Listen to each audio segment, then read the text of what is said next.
Hi, everyone, and welcome to our latest podcast, part of the Trans Empowerment Program, brought to you by Spectra and sponsored by the National Lottery Fund. And today I have new guests that I'm going to introduce and as part of Spectra's commitment to improving trans healthcare. We have today our guests, which is going to introduce themselves now.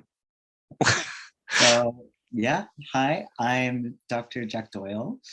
I am the head of Spectra's new trans health advocacy service. And my background is kind of a combination of academia and grassroots LGBTQ organizing, with a focus on helping trans people improve access to healthcare. So the new advocacy service is basically a response to the really profound healthcare crisis for trans people in the UK. My role is essentially going to be setting up a service and running a service that helps trans people improve access to healthcare and address systemic discrimination and healthcare inequality, whether or not that's related to transitioning or trans-related healthcare or not. So we are going to be the first of our kind in the country, and there's been a kind of growth of trans advocacy, both grassroots and in the charity sector. So very excited to be a first in some way. Definitely. I'm really happy that this program is starting. I'm really happy that we have you creating the program because we have a commitment to our trans healthcare also, but we don't have anyone that does, like you said, what you do. I know you bring with yourself a lot of experience already in the field, like a lot academia, but you've been doing this for how long now? Been doing healthcare advocacy for about 6 or 7 years, I think. Alongside a very unrelated academic career as a 20th century historian. That's really interesting. We all have our special interests, and definitely history must have an influence in how the healthcare for trans people has changed over the years, and like you said, way the fast. So why would you say there is a need for the service? Well, there is there's almost no functioning trans healthcare in this country at the moment, and I think that is for a lot of reasons. I think not least because even before the big rise of organized transphobia that we see in the British media and press and politics, even before that, we have still been running on a kind of healthcare system that has been phased out of many other countries, which is the gender clinic system. And it's a system that really relies on, I think, treating transness in a really medicalized way and in a really psychiatric way, and requires a lot of different kinds of assessments and gatekeeping. And that system has kind of functionally remained the same for decades now. And even as internationally, the way that we think about transition-related healthcare has changed. And even outside of transition-related healthcare, I mean, as we know, unfortunately, trans people in this country face really significant barriers to accessing any kind of public service. I think the most recent Stonewall report said that something like 1 in 3 employers said that they would not employ trans people. We see, huge systemic inequality for especially trans people of color, trans sex workers in this country who have almost no who face, kind of multiple barriers to accessing just really basic care and services. There's, until recently, even the kind of LGBTQ charity sector, public, has not, I think, had a lot of, has had maybe like good intention towards trans specific concerns, especially over the past few years, but hasn't really known what to do with that. And yeah, there's been a real disconnect between kind of grassroots trans communities and sort of opportunities for money and funding and kind of trans-led initiatives. Exactly, and I think it's super helpful to have this added service, because with the peer mentoring, the counseling, the social groups, we do help with the practical issues of transitioning. That's what we do. But when it comes to the health advocacy part, we need that joint service, and it comes just immediately after we have the trans learning partnership also, and working all together. I know that will make things slightly easier. Still a lot to be done, obviously, but we have to go one step at a time, and having you setting up the program is absolutely amazing.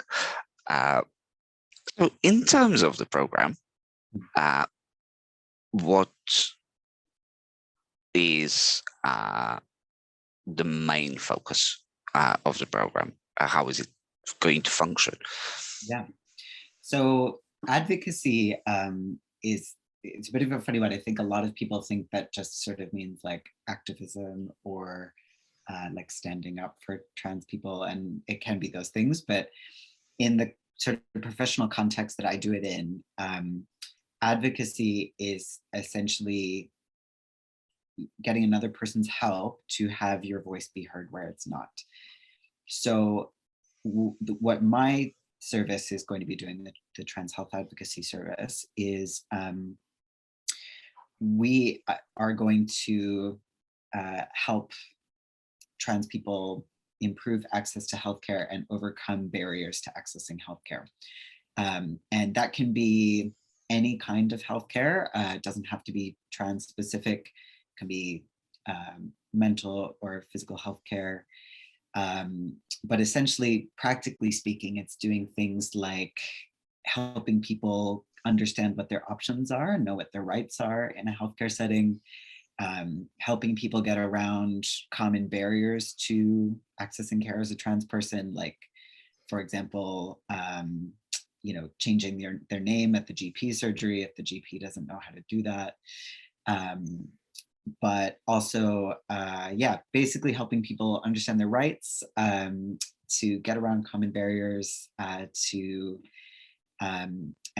kind of lend some structure and institutional weight to someone getting their needs met, basically. So I like working in advocacy a lot because it's not a kind of relationship where I am sort of telling somebody what to do or guiding them through a process. It's more that I, as an advocate, am a tool for somebody to use to take the weight off them, basically, and to, because I think as trans people, so many times when we're trying to access any kind of healthcare, we run into this trans broken arm syndrome, we call it, which is the thing of doctors, medical practitioners thinking that anything that is wrong with you is trans related. So if you have a cough, well, people think it's COVID now, but also they're like, maybe it's because you're taking that testosterone or whatever. And so, which makes it really hard to get any kind of healthcare. So yeah, it's kind of, I think what an advocacy service does is it helps reduce the sort of like mental weight that takes and the effort that takes to like be chasing people and constantly advocating for yourself, trying to get something done.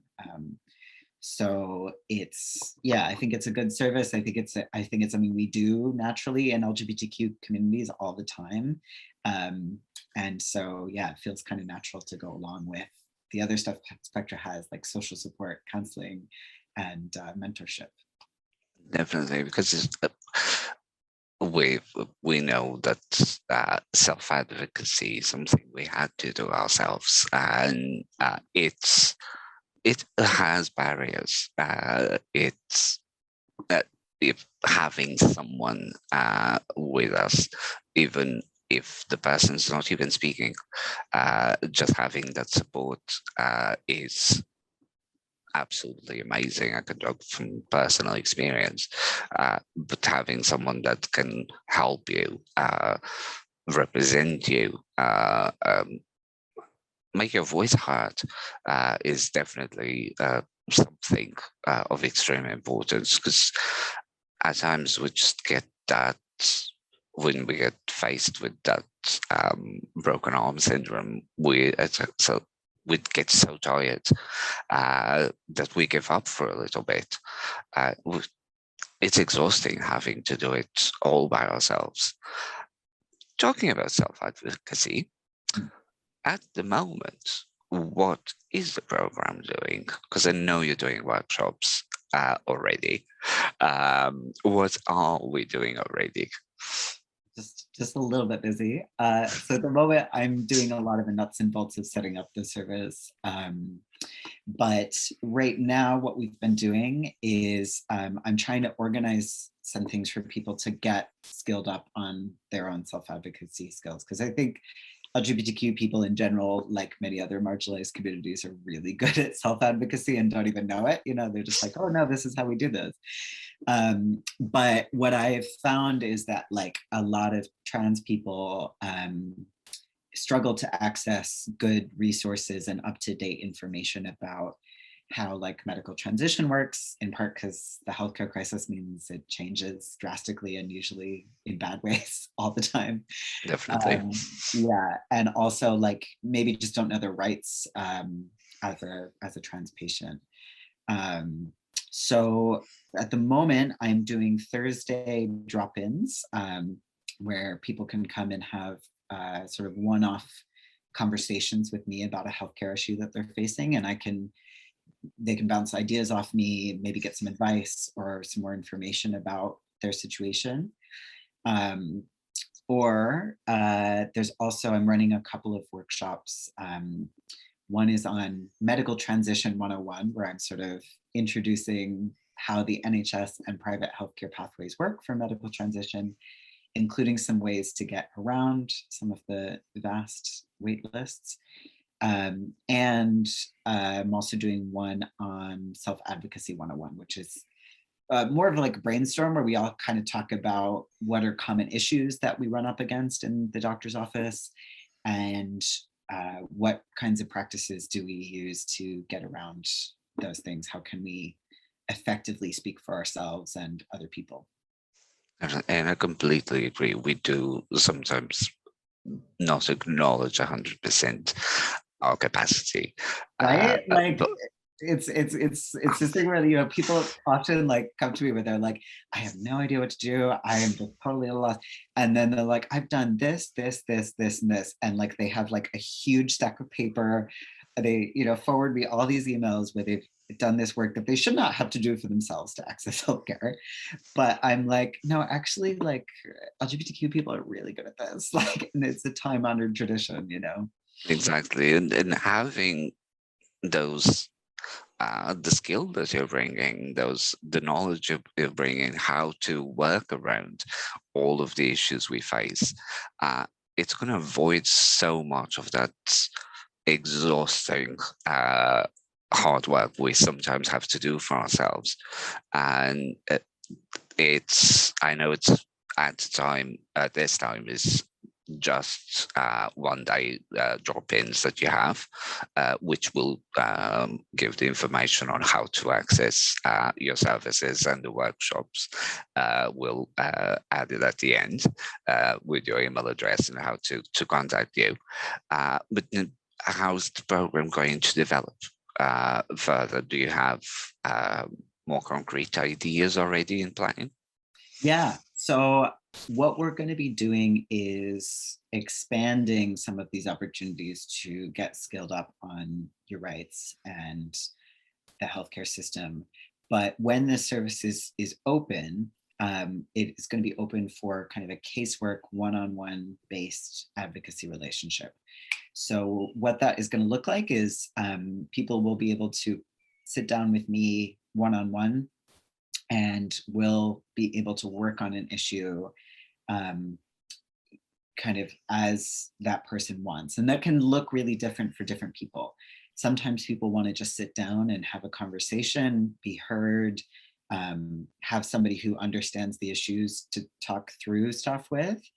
But a lot of what I do when I'm working, on an advocacy issue is I do, if people want it, I can really speak on their behalf. So I can do things like call a doctor for somebody. Often I will go to gender clinic appointments with people to make sure that their rights are being respected, to take notes for them, to help them kind of debrief afterwards. I can do a lot of the admin that I think for a lot of us is very soul crushing, of helping people register with a new GP, or helping people do name change paperwork. So I do that kind of thing, but I also, some of my work can be more intense as well. I can work with people who maybe say don't have full access to the NHS because they are incarcerated or an asylum seeker, who I can help people who are being detained in a psychiatric institution, in terms of helping them know their rights, communicate their needs. I can essentially, because I'm an independent health advocate, I only work for my clients. I'm not affiliated with the NHS or with a kind of like private providers. So that is the kind of work that I will be able to do. And I'm probably gonna, I think the way I'm gonna set it up is that people will have kind of a dedicated space of time to work with me. I think over a couple of months, and then they can maybe later come back to the service and we can work on another issue together. And it's definitely so important to have someone that knows what they're doing, knows what they're talking about, even just for that emotional support at appointments. As we know, some, like you said, the system is still exactly the same for decades, and the questions they ask are sometimes so backdated and so intrusive, and confusing mental health issues with being trans. It has like, no, you can't do this because you have this, you suffer from depression, and we face those barriers. Even GPs, just registering with a GP, getting our correct titles, it's at times they don't know that we're the first patient that appears at the clinic, and it becomes so exhausting. I'm sure that you have all the tools that are needed, and having you do that and help people, it's going to be super important. With the mentoring, we find that people sometimes have those barriers. At the social groups, we hear exactly the same, and having the possibility of referring them to your service, and asking you for advice ourselves, as mentors, as group facilitators. It's super important. It's going to be amazing, but you're not going to be doing all by yourself. You're definitely going to need some help, aren't you? Definitely, yeah. I mean, we're hoping to bring in a couple of part-time trainees to get skilled up on stuff. I mean, it's a funny one because, like, I don't. I work as an advocate professionally, but I'm essentially using the same kinds of skills that loads of people use. I know you use, like, and it's um, yeah, like it's more a kind of thing of helping people do the work in a way that like keeps people safe, and that we make sure that it's kind of non-judgmental, respectful, and kind of working within the sort of legal obligations attached to healthcare systems and liability and all this. So we are going to get a couple more people on, but I'm hoping as well that the service, being part of Spectra and linking in with other London services as well, is going to help people organize self-advocacy stuff for themselves, that it's going to kind of put that conversation out there more. And I'm really excited to like start working. I've already done a little bit of collaborating with some of the other London services, some of the services around the country, that both grassroots and third sector, that do this kind of work, and just need a little bit of structure and training in order to be able to be really effective with getting what we need, basically. And like you said, it's non-judgmental, it's a supportive service, and you're not going to tell them that you do this and you do that. Like you said, you're going to listen. Yeah. And it's a service that's also peer-led. And it's important to focus on the health issues, because there's other places doing other kinds of advocacy, the legal advocacy, but the health is what is lacking at this moment in time. And that I'm anticipating that you're going to be inundated with lots of people asking you for help, and your program is possibly going to develop brilliantly, and we'll all work together as always. And it will be just an absolute pleasure working and being able to ask ourselves if we need advice. Well, I think that's the thing. It's again, it's just the acknowledging that LGBTQ communities, when historically faced with healthcare crises and in the present, we all have a lot of knowledge that is passed between us, that like doesn't need to have institutional backing in order to save lives and protect ourselves, to help our communities flourish.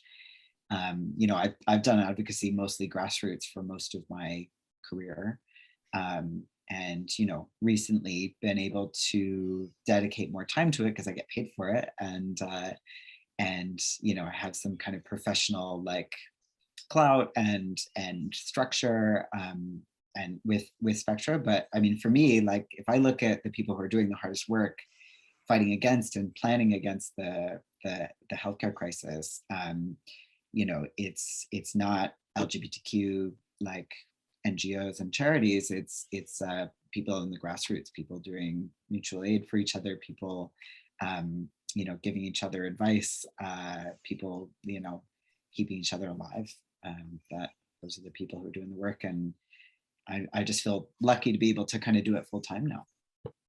And it will help definitely, because there's so many people still isolated, still doing everything on their own, and it's it's one of the most important things in my opinion, is the healthcare. It's it was such a battle 10 years ago when I started. It has improved slightly, but it still needs so much work. And Yeah, well, I mean, I think we both do this work, you know, because we've seen the toll it takes on people and ourselves, you know, and it's yeah, like it's both kind of a blessing and a curse, I guess. Like, you know, like being in a position where we can support other people, but like you were saying, you know, sometimes we also need I always feel like I'm learning and I need advice, and sometimes wish that I'd had more support when I was doing some of the hardest parts of medical transition for myself, you know.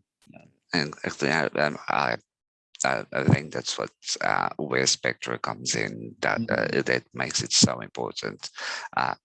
No one needs to go through things alone anymore.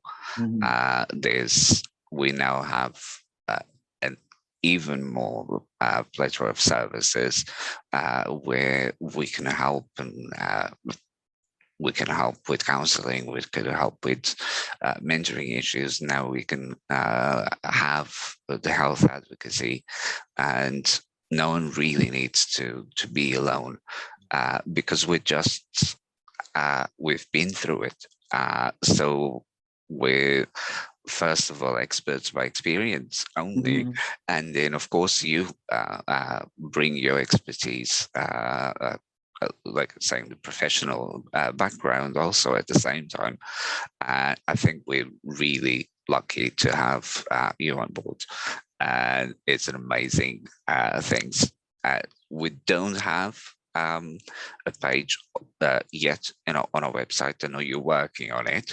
Uh, uh, do you have an idea when the program is going to launch? Yeah, we're hoping for autumn is when we're going to start being able to do this like one-on-one work with people. So yeah, we're kind of hoping late September, early October is when those referrals will be open, and people will be able to self-refer, and or get referred by another professional service, like if they're working with gendered intelligence or Stonewall housing or something like that. Definitely, it's really important that people know that we can work together with other charities also, because we're working for the better issues of our community, and you can be having counseling with someone with one charity and still have access to your service. It's really important that. So I know the website will be having a page specifically for trans advocacy. So I'll people will just have to keep an eye on that, Mhm. and I'll be we'll up do. to. Definitely. It's Jack. It's been a pleasure, and it's amazing to have you on board. Like I said, and Well, I I know. feel really lucky to be part of such an awesome team, and I am really excited to be working with people more closely. So, but thank you so much for having me.